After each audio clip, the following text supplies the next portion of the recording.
बिस्मिल्लाहिर्रहमानिर्रहीम। अस्सलाम वालेकुम। क्या हाल है तमाम स्टूडेंट्स का। उम्मीद करता हूँ कि सब खैर वाफियत से होंगे।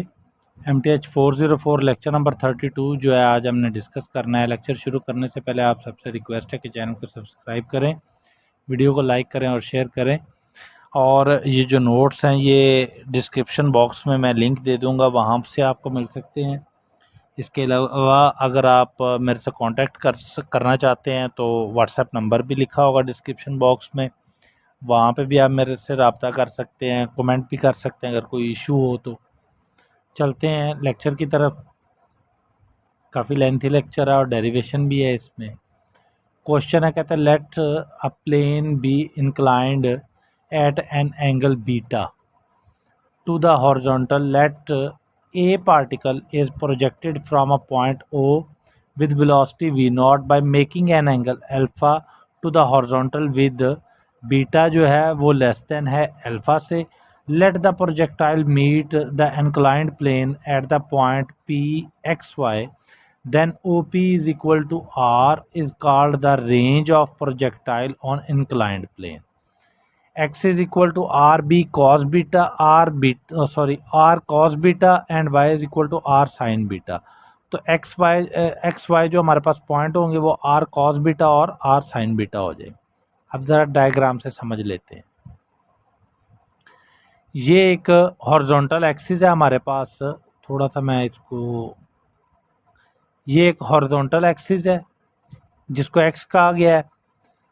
अब वो कहता है कि जी एक इंक्लाइंड प्लेन है इसके ऊपर, ये वाला, इसका एंगल कौन सा है जी, बीटा.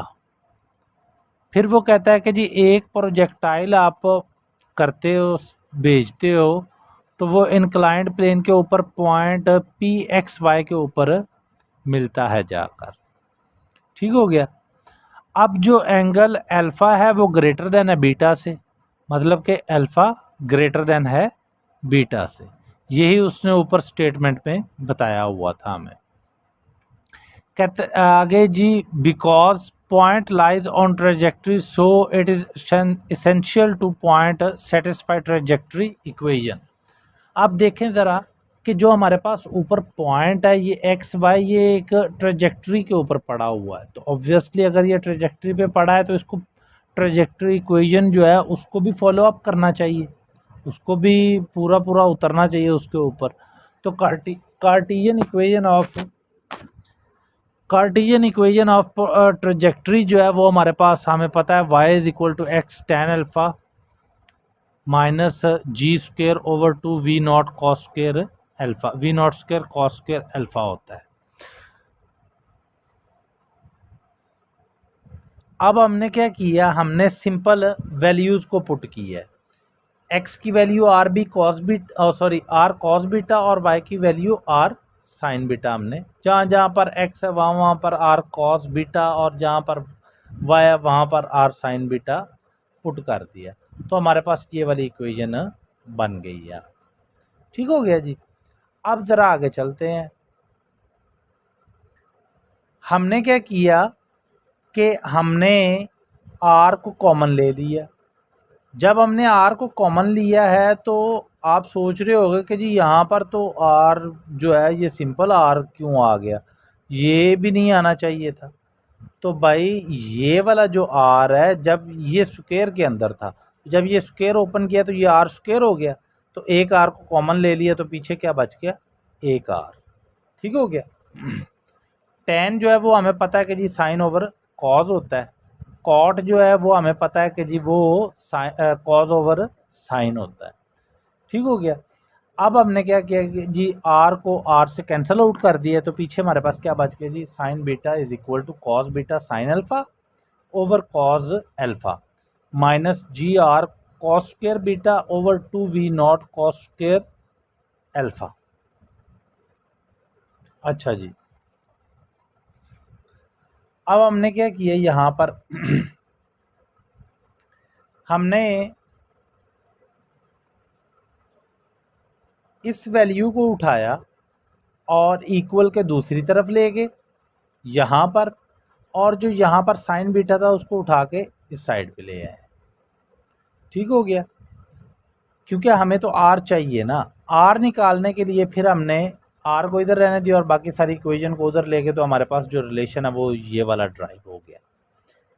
डेरिवेशन जो है वो मैं बहुत सिंपल करता हूँ और स्टेप बाय स्टेप कर रहा हूँ कि ताकि आप लोगों को समझ आए और मुझे समझाने में थोड़ी आसानी और मैं कम समझा सकूँ और ज़्यादा समझ आए आपको। तो ये आप लोग खुद इसको देख लीजिएगा डेरिवेशन। अच्छा जी, अब हमारे पास क्या हुआ, हमने सिंप्लीफिकेशन करनी है। कैसे की, हमें एक फार्मूले का पता है, वो फार्मूला ये है कि जी cos beta sine alpha minus cos alpha sine beta वो किसके इक्वल होता है, साइन अल्फ़ा माइनस बीटा के। ये ट्रिग्नोमेट्री का फार्मूला है जो यहाँ पर लिखा हुआ है। ठीक है, कॉस जो है वो इस कॉस स्क्वायर से कैंसिल हो गया, तो हमारे पास क्या चीज़ बच गई जी, इस कॉस अल्फ़ा को भी अंदर मल्टीप्लाई कर दो। ठीक है, जब आप कॉस अल्फ़ा को अंदर मल्टीप्लाई कर दोगे तो आपके पास ये रिलेशन बन जाएगा जी, 2 कॉस अल्फ़ा, ये 2 को अंदर मल्टीप्लाई कर दो। देखो ना, ये सारी इक्वेशन के साथ मल्टीप्लिकेशन हो रही है ना 2 की, ये सारी इक्वेशन के साथ मल्टीप्लिकेशन हो रही है 2 की। अगर आप इसको अंदर मल्टीप्लाई कर दोगे तो तब भी तो मल्टीप्लाई ही हो रहा है ना, तो आपने मल्टीप्लाई कर दिया अंदर, 2 cos alpha sign alpha minus beta हो गया आपके पास। ठीक है जी, अब ज़रा आगे चलते हैं। हमें फॉर्मूला है एक हमारे पास ट्रिग्नोमेट्री का, 2 cos alpha sine beta is equal to होता है sine alpha plus beta into sine alpha minus beta. तो हमने वही फार्मूला यहाँ पर लिख दिया है इस जगह पर,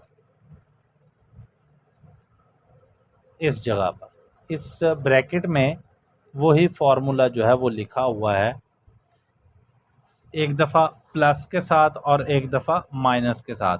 फ़र्क सिर्फ इतना है कि यहाँ पर साइन का जो एंगल आ रहा है वो अल्फ़ा माइनस बीटा आ रहा है। ठीक हो गया ना, तो आपने क्या किया कि जी जो आपके पास कॉस का है वो तो अल्फ़ा है। ठीक है, तो कॉस का जो साइन अल्फ़ा और साइन जो है वो आपके पास बीटा आ रहा है। ये देखें ना, यहाँ पर साइन आपके पास बीटा की वैल्यू लेकर आ रहा है ना। ठीक है, और कॉस जो है वो आपके पास अल्फ़ा की वैल्यू लेकर आ रहा है। तो आपके पास जो फॉर्मूला बनेगा वो बनेगा sine into alpha plus alpha minus beta minus sine into alpha minus beta. इसको सिंप्लीफाई कर लें आपके पास, तो आपके पास आ जाएगा जी ये वाला रिलेशन। ये आपके पास क्या ड्राइव हुआ है, रेंज ऑन इंक्लाइंड प्लेन। ठीक है, ये रिलेशन जो ऊपर मैंने अंडरलाइन किया हुआ है, ये range in on inclined plane आ गया। अब रेंज जो है वो आपके पास मैक्सिमम होगी when sine 2 alpha minus beta maximum होगा। ये वाला जो है साइन 2 अल्फ़ा माइनस बीटा ये मैक्सिमम होगा, तो रेंज मैक्सिमम होगी। और साइन जो है वो ऑसिलेट किस में करता है, -1 से 1 के दरमियान में मैक्सिमम और मिनिमम होता है ना। तो मैक्सिमम के लिए हम साइन 2 अल्फ़ा माइनस बीटा को इक्वल टू 1 कर देते हैं।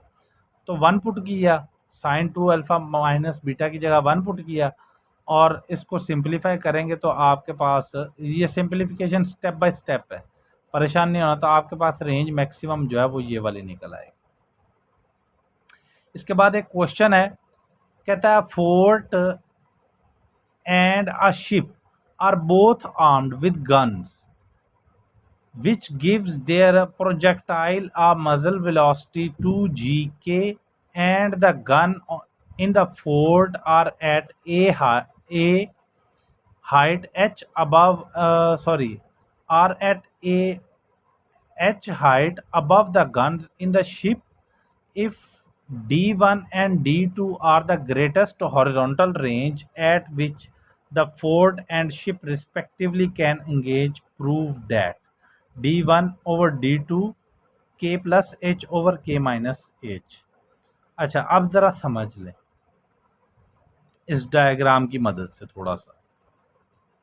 आपके पास ये एक फोर्ट है, ये वाला जो एरिया है ये आपके पास एक फोर्ट है, इसको F से डिनोट किया है। फोर्ट के ऊपर ये F पॉइंट के ऊपर एक गन लगी हुई है।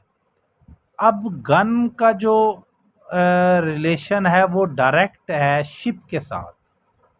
ठीक हो गया, मतलब कि गन वाले ने फोर्ट वाले F वाले पॉइंट से उसने फायर करना है सीधा शिप के ऊपर, और इधर से शिप जो है इसने फायर करना है प्रोजेक्टाइल के ज़रिए ट्रेजेक्ट्री बनाते हुए फोर्ट के ऊपर।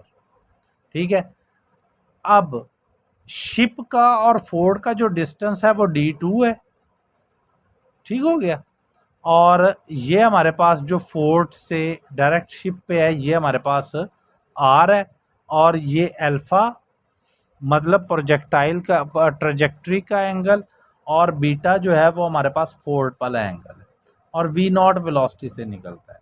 तो r स्क्वायर हमारे पास होता है जनाब d square plus h square by using Pythagoras theorem. ठीक हो गया जी। रेंज ऑफ इंक्लाइंड प्लेन क्या होती है, हमने पीछे ड्राइव किया हुआ फॉर्मूला। रेंज हमारे पास होती है v naught square over g into 1 plus sine beta. V naught की वैल्यू ये है, तो सिंपल वी नॉट की वैल्यू जो है वो हमारे पास वी नॉट स्क्वायर की वैल्यू जो है वो 2g आ जाएगी। तो पुट करेंगे तो आपके पास रिलेशन कुछ, इसको सिंप्लीफिकेशन कर लेनी है आपने, ड्राइव कर डेरिवेटिव इसकी कर लेनी है आपने, परेशान नहीं होना, सिंपल सी डेरिवेटिव है। अच्छा, अब थोड़ा सा यहाँ पर कंफ्यूजन आ जाएगी आपको कि यहाँ पर आर साइन बीटा कहाँ से आ गया है। ठीक है, और आर साइन बीटा की जगह एच कहाँ से आ गया। तो भाई साइन बीटा जो है वो हमारे पास है एच ओवर आर। कैसे, बीटा ये वाला एंगल है, दिस एंगल इज बीटा, ये एंगल जो है ये बीटा है, और बीटा का एंगल फाइंड आउट करने के लिए उसके क्या उसको कहते हैं परपेंडिकुलर ओवर हाइपोटेन्यूज करते हैं, ये फॉर्मूला है हमारे पास। तो वही किया कि परपेंडिकुलर हमारे पास h है और हाइपोटेन्यूज हमारे पास r है, और h की वैल्यू निकालने के लिए r को दूसरी तरफ ले गए तो r साइन बीटा आ गया। अब जहाँ पर r साइन बीटा वहाँ पर h लिख दिया, तो हमारे पास रिलेशन आ गया जी r is equal to 2k minus h। अब हमने ड्राइव क्या किया हुआ relation r square is equal to h square plus d2 का स्क्वायर, यही हमने ऊपर पैथागोरस थ्योरम में कहा है ना। तो आर स्क्वायर की जगह आर स्क्वायर की वैल्यू लिख दो, इधर स्क्वायर खोल दो, यहाँ पर स्क्वायर ओपन कर दिया, ये स्क्वायर ओपन कर दिया, और d2 के स्क्वायर की वैल्यू हमने निकाल ली है। तो वो हमारे पास आ गई जनाब 4k इंटू के plus sorry k minus H. अब d1 के लिए हमने क्या किया, d1 का स्क्वायर 4k इंटू के प्लस एच। अब ज़रा ये देखें कि ये जो रिलेशन है कि ये वाला डिस्टेंस जो है ये हमारे पास d2 है। ठीक हो गया ना, ये d2 है, और ये वाला जो हमारे पास f है हाइट है h, और हाइट से ऊपर जहाँ पर गन लगी हुई है वो d1। तो d1 जो है वो हमारे पास क्या आएगा जनाब 4k इंटू के प्लस एच। ये h है, 4 नहीं है, ये मेरे से 4 लिखा गया, ये h है, इसको क्लियर कर लीजिएगा, ये h है। ठीक हो गया जी। अब हमने क्या किया कि हमने डिवाइड कर दिया बोथ को, d1 डिवाइडेड बाय d2 कर दिया, तो 4k से कैंसिल हो गया, और अंडर रूट ले लिया, तो हमारे पास जो है वो d1 over d2 is equal to k plus h over k minus h under root, ये हमारे पास प्रूव हो गया है। ये तो था जी आज का लेक्चर। उम्मीद करता हूँ कि आपको लेक्चर की समझ आई होगी।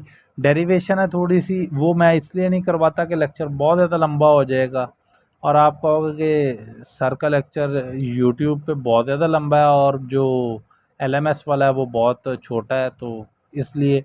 लेकिन LMS वाला छोटा होने की वजह ये है कि वहाँ पर सर समझाते नहीं है, वो जस्ट करते जाते हैं। तो इसलिए जो है ना, मेरा काम है समझाना आपको, कॉन्सेप्ट देना, तो इसलिए मेरा लेक्चर थोड़ा लेंथी हो जाता है। इसको मज़ीद लेंथी नहीं करते, और मिलते हैं इंशाल्लाह जल्द ही अपने नेक्स्ट लेक्चर में। तब तक के लिए अल्लाह हाफिज़।